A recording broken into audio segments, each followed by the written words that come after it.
সম্পৰ্কবোৰৰ মূল্য দিবলৈ শিকক নহলে এই পৃথিৱীত আপুনি এদিন অকলশৰীয়া হৈ ৰৈ যাব আৰু আপোনাক মূল্য দিবলৈ গুৰুত্ব দিবলৈ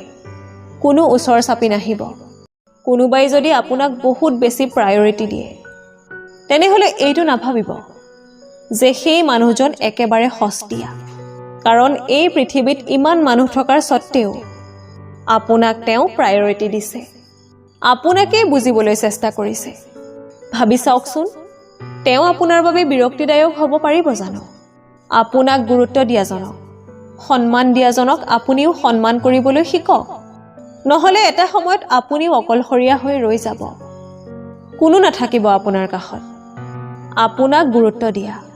প্ৰায়ৰিটি দিয়া প্ৰতিটো সম্পৰ্কক আপুনিও সন্মান দিবলৈ শিকক